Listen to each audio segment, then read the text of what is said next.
لو تناهيتم إلى سر الحياة وصنعتم كائنا حيا نرى. کہ جھوٹ بولنے کے there are 2 types of جھوٹ بولنا. جھوٹ بولنے کے کتنے طریقے ہیں؟ بولو نا, 2 طریقے. ایک طریقہ یہ ہے کہ آپ یہ کہیں کہ فلاں ایسا ہے, فلاں چور ہے, فلاں کرپٹ ہے, فلاں 2 نمبر ہے. یہ ایک طریقہ ہے. ایک بڑا خاندانی طریقہ ہے جھوٹ بولنے کا جو زلیخا نے بولا. سوشل میڈیا پہ یہ دوسرا طریقہ چل رہا ہے, بڑا ہی خاندانی, اس سے جھوٹ 100% سچ لگنے لگتا ہے. وہ خاندانی طریقہ میں بتا رہا تھا. بھائی یوسف علیہ السلام پر زلیخا نے ڈاکہ ڈالا, یوسف علیہ السلام بھاگے, دروازہ کھلا تو آگے شوہر کھڑا ہے جس کو قرآن کہہ رہا ہے سیدہ, آقا. زلیخا کے آقا کھڑے ہوئے تھے. اللہ میاں شوہر کو کیا کہتے ہیں؟ یار تمہارے فضائل پر جب بات ہوتی ہے تو بھی تمہارے منہ سے آواز نہیں نکلتی, تو تمہارے خلاف جب بات ہوگی تو کہاں سے آواز نکلے گی؟ وَأَلْفَيَا سَيِّدَهَا لَدَى الْبَابِ, قرآن کہہ رہے دروازے پہ زلیخا نے اپنے آقا کو پایا. اللہ میاں زلیخا کے شوہر کو زلیخا کا سید, سردار, آقا کہہ رہے ہیں. آئی بات سمجھ میں کہ نہیں آئی؟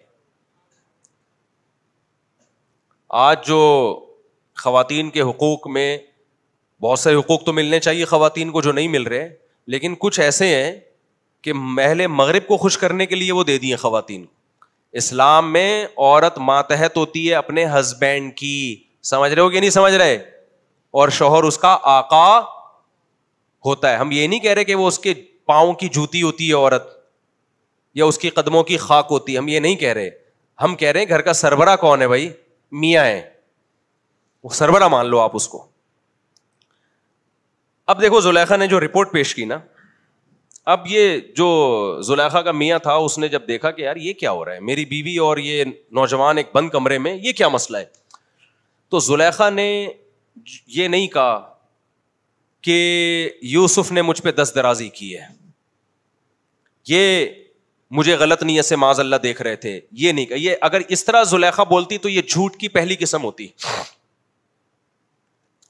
یہ جھوٹ بولنے کا وہ طریقہ ہوتا جس سے شک ہوتا ہے کہ پتہ نہیں سچ کہہ رہی ہے کہ جھوٹ کہہ رہی ہے.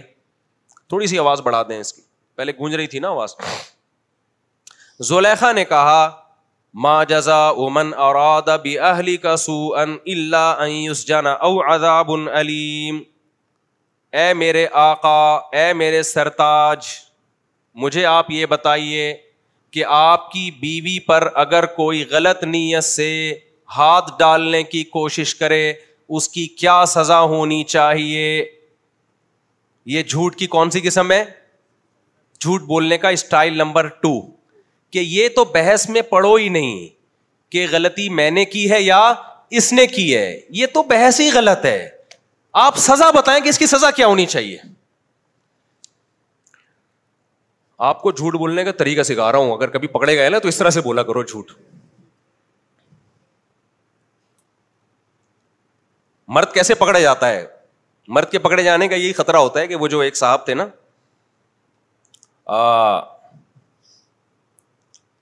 وہ نہیں, کسی بچے نے اپنی امی سے پوچھا کہ جان کیسے نکلتی ہے. امی نے بچے سے پوچھا بیٹا جان کیسے نکلتی ہے؟ بچے نے کہا کھڑکی سے نکلتی ہے. امی نے کہا پتہ نہیں اسکول میں کیا پڑھ رہا ہے, کیا مطلب کہہ رہے تھے بھائی جب آپ گھر میں آنے والی ہوتی ہے نا تو پڑوسن گھر میں آئی ہوئی ہوتی ہے, جیسے ہی آپ دروازہ نوک کرتی ہیں تو ابو بولتے ہیں جان کھڑکی سے نکل جاؤ. جان کھڑکی سے نکل. بچے بڑے ہوشیار ہوتے ہیں, ان سے ہوشیار رہا کریں.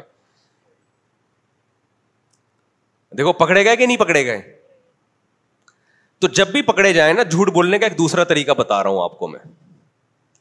جھوٹ بولنے کا دوسرا طریقہ جو زلیخا نے استعمال کیا, زلیخا نے یہ نہیں کہا کہ یہ مجھ پہ دست درازی کر رہا تھا, بند کمرے میں مجھے ورغلا رہا تھا, بلکہ زلیخا نے کہا مجھے ایک بات بتاؤ کہ کوئی عام عورت کو بری نیت سے دیکھے وہ بھی سزا کا مستحق ہوتا ہے, لیکن ایک نوجوان جس کو آپ نے گھر میں رکھا, ساری زندگی پالا پوسا, شاہانہ اور بادشاہوں والی زندگی دی, وہ آپ ہی کی بیوی, یہ نہیں کہ محل میں کسی اور عورت پہ ڈورے ڈال رہا ہے معاذ اللہ, آپ ہی کی بیوی پہ ہاتھ ڈالنے کی کوشش کر رہا ہے, اس کی سزا بتائیں کیا ہونی چاہیے. مجھے فوراً جواب چاہیے, آنسر, اس کی سزا بتائیں آپ.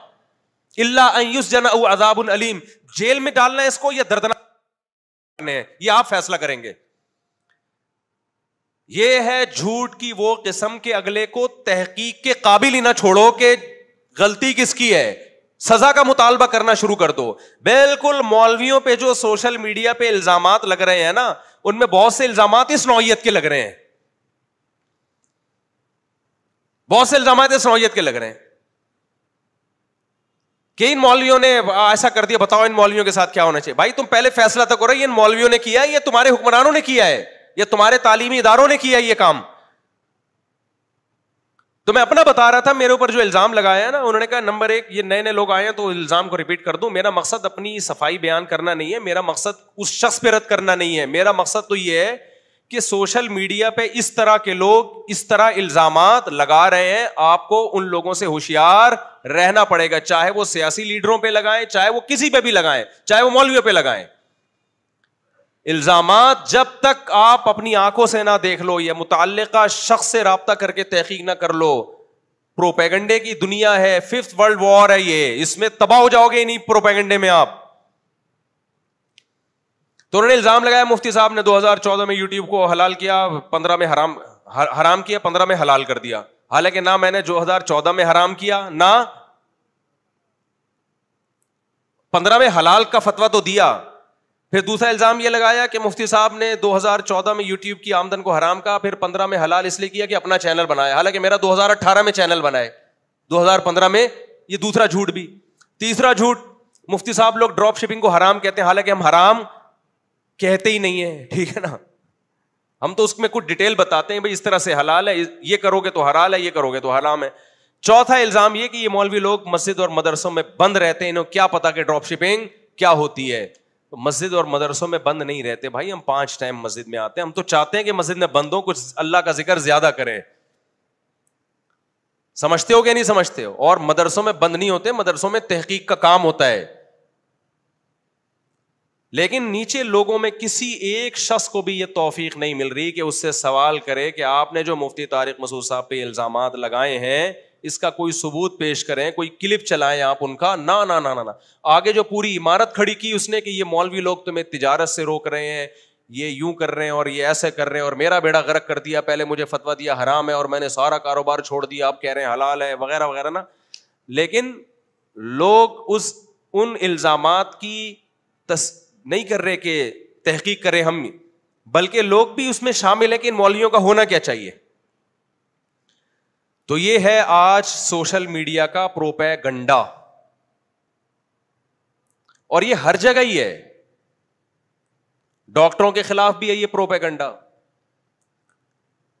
بعض بے گناہ سیاست دانوں کے خلاف بھی ہے. سیاست دانوں میں بھی برے ہوتے ہیں، لیکن سارے برے نہیں ہوتے بھائی، کچھ اچھے بھی ہوتے ہیں. ہوا و حرص والا دل بدل دے، میرا غفلت میں ڈوبا دل بدل دے.